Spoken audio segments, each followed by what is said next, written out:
south of midnight drops you into a hurricane-ravaged Southern Gothic fever dream where your mom gets kidnapped by folklore gone wrong, and suddenly you are weaving magic like a depressed seamstress on a cosmic bender. Picture this: a massive storm rips through town, yanks you into a world where trauma literally crawls out of the bayou as monsters called haunts.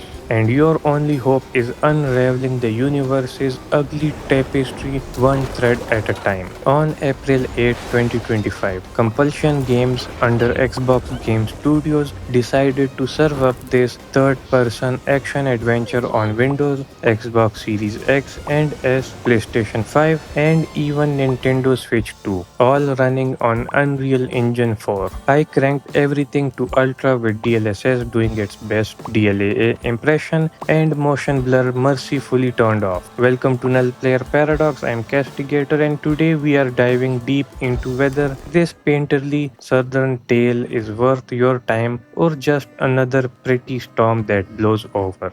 Performance wise, the game mostly keeps its head above water like a determined swamp critter, delivering somewhat smooth gameplay most of the time so you can actually finish the damn thing without rage quitting. It's completely playable, which in this day and age feels like a minor miracle. But then the hiccups hit. Frame drops during intense moments and cutscenes that make you wonder if the hurricane's still raging inside your PC. Occasional 1 second freezes that stop the action dead, and that lovely stuttering that turns fluid platforming into a glitchy interpretive dance. Nothing game ruining, but enough to remind you that even on high end hardware with all the fancy upscaling, Unreal Engine 4 can still throw a tantrum. I'm so far off road. Hope I'm nowhere close to that place.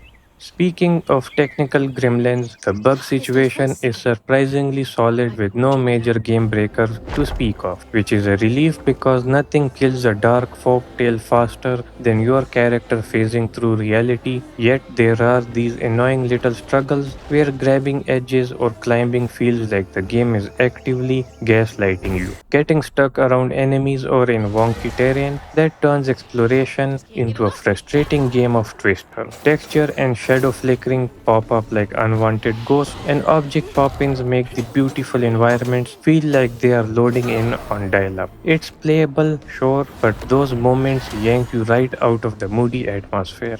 Controls land in that sweet spot of simple, easy, and intuitive with decent response times that let you wall run, double jump, and glide without needing a PhD in button smashing. You pick it up fast and feel like you know what you're doing until combat and traversal turn clunky as hell. Dodges that should save your life decide to take a coffee break, and movements that look graceful in trailers feel like you're piloting a reluctant marionette. It's responsive enough to get by, but that slight delay and occasional refusal to cooperate make the acrobatic flair feel more like a suggestion than a superpower.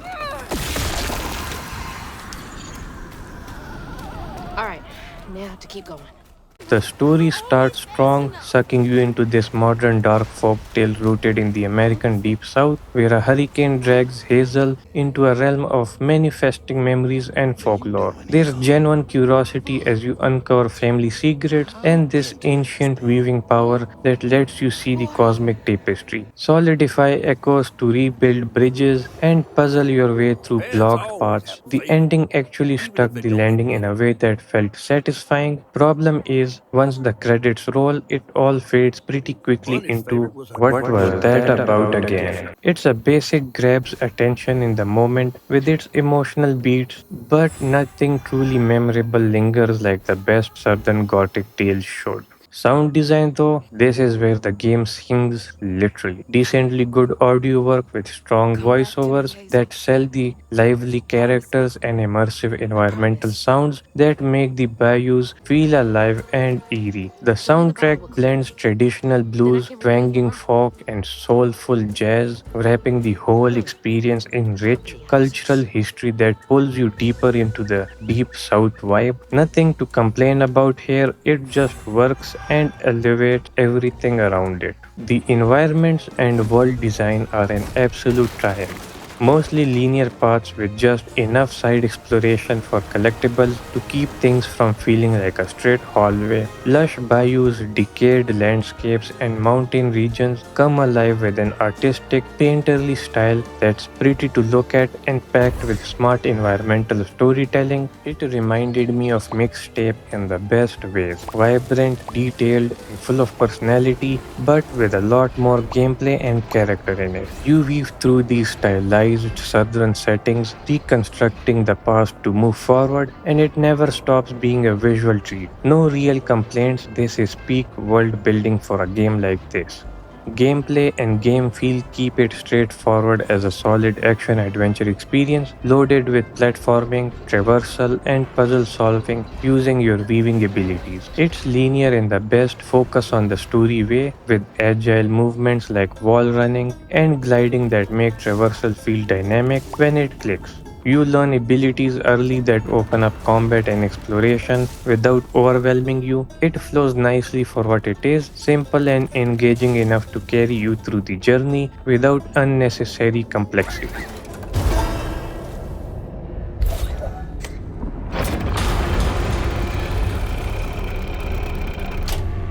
There we go.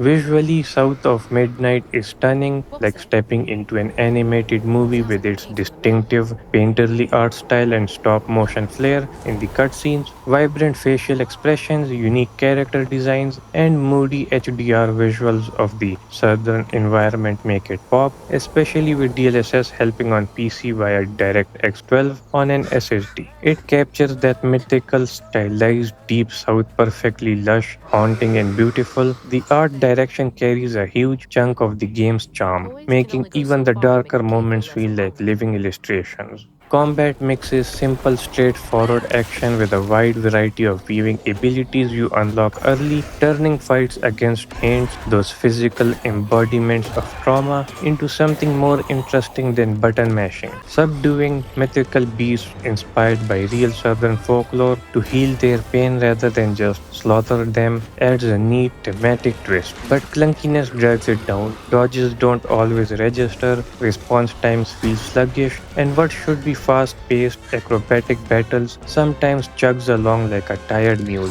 It's engaging in concept, less so when your inputs betray you at the worst moments. In terms of the fun, it's alright. You'll have a decent time riding the story and soaking in the world, but nothing here hits that thrilling, extraordinary level that makes you replay it immediately. It's a pleasant journey with platforming highs and character moments that land, yet it never quite explodes into must play territory. You finish it, nod appreciatively, and move Thanks, on Doc. without that lingering obsession. What really hooked me were the characters. Lively, emotional folks introduced quickly with joyful expressions that convey happiness beautifully and designs that feel fresh and unique. They kept me invested through the whole ride, turning the Nah. linear adventure into something personal. The art style nails the upbeat stuff, but sad AIO expressions showcase fall a children bit flat. and Like the reads facial tech couldn't quite yarn. capture the depth of And I've sorrow the heard story you know a lot wants. about Still, hives. these folks and their arc are the emotional heart that makes the whole tapestry worth unraveling. And there is no in game customization, but the story driven outfit changes are a nice touch that I genuinely appreciate. It reminds me of Lost Soul aside in the traversal and combat flow, but with its own southern soul. I still don't know exactly who this game is for folklore fans, platforming enthusiasts, people who like therapy by monster punching, but it has a clear identity. Overall, South of Midnight weaves together a vivid and emotionally engaging experience, scoring at 86% that shines brightest in its art, characters, and world. It's not perfect with some clunk and technical stumbles, but it delivers a memorable journey through trauma and healing wrapped in a stunning style.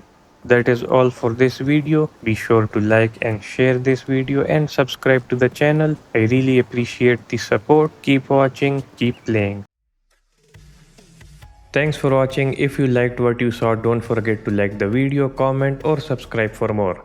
It really helps the channel out and I truly appreciate it a lot. Take care, keep watching, and keep gaming.